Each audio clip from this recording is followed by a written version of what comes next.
Hi అండి. నమస్తే. Welcome to Telugu one health. నేను రూపానాథళ్ళ. మనతో పాటు డాక్టర్ వినత గైనకాలజిస్ట్ క్లౌడ్9 హాస్పిటల్ నుంచి ఉన్నారు. సో ఈరోజు టాపిక్ ఏంటంటే ప్రెగ్నెన్సీ టైంలో కూడా ఆల్కహాల్ ఇంకా స్మోకింగ్ చేసేవాళ్ళు ఉన్నారు. అది ఎంతవరకు ప్రమాదకరం, తీసుకోవాల్సిన జాగ్రత్తలు ఏంటి, దీని గురించి డీటెయిల్గా తెలుసుకుందాం. Hello ma'am. హాయ్.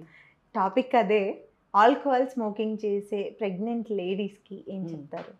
అది absolutely not a healthy thing. Alcohol కానీ స్మోకింగ్ కానీ not at all safe in pregnancy. ముందు కొంత తీసుకుంటే ఓకేనా, ఎక్కువ మేము తీసుకోము, కొంచెమే తాగుతాము, ఎప్పుడైనా ఒకసారి తాగుతాము, ఇవన్నీ అడిగేవాళ్ళు.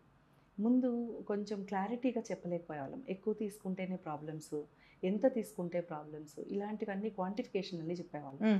కానీ ఇప్పుడు no amount of alcohol, no amount of smoking is safe in pregnancy. Okay, ప్రెగ్నెన్సీయే కాదు, any time is not safe, but ప్రెగ్నెన్సీలో there is no quantity that is safe in pregnancy. కొంచెం తాగినా, కొంచెం స్మోక్ చేసినా, ఒక్కటే స్మోక్ చేసినా ఎఫెక్ట్స్ అనేది బ్యాడ్గానే ఉంటాయి. ఎలాంటి ఎఫెక్ట్స్? ఎలాంటివి ఉండొచ్చు? ఆల్కహాల్, స్మోకింగ్ రెండు ఎఫెక్ట్స్ ఉంటాయి. మదర్కి ఉంటాయి, బేబీకి ఉంటాయి. మదర్కి ఏముండొచ్చు, వాళ్ళకి కొంచెం స్మోక్ చేసే వాళ్ళకి లంగ్ ప్రాబ్లమ్స్ రావచ్చు, వాళ్ళకి ఆక్సిజన్ సరిగ్గా అందకపోవచ్చు, దాంట్లో స్మోక్లోంచి వచ్చే తారు, కార్బన్ మోనాక్సైడ్ ఇవన్నీ లంగ్స్ని బాగా డ్యామేజ్ చేస్తుంది. మామూలుగానే లంగ్ కెపాసిటీ అనేది తక్కువ అవుతుంది ప్రెగ్నెన్సీలో. సో అలాంటప్పుడు ఆక్సిజన్ అందడం, బేబీకి అందడము, తనకు అందడము రెండు తగ్గుతాయి.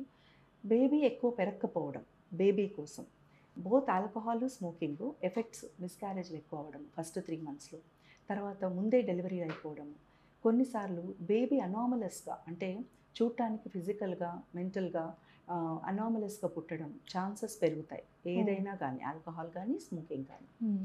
స్మోకింగ్ అయితే పర్టికులర్గా ఈవెన్ ప్రెగ్నెంట్ అవ్వడానికి అవకాశం తక్కువ అవుతుంది. ఫర్టిలిటీ కన్సర్న్స్, అది మెన్కి వర్తిస్తుంది, విమెన్కి వర్తిస్తుంది. సో క్వాలిటీ ఆఫ్ స్పర్మ్ తగ్గుతుంది, క్వాలిటీ ఆఫ్ ఎగ్ తగ్గుతుంది. సో వచ్చే బేబీకి ఇవి ప్రాబ్లమ్స్ వస్తాయి.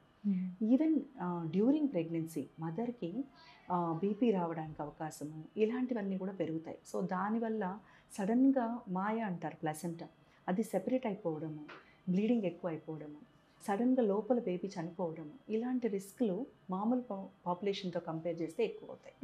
సో అందుకని we will always say, delivery కానీ ప్రెగ్నెన్సీ కానీ no for alcohol or smoking. Right.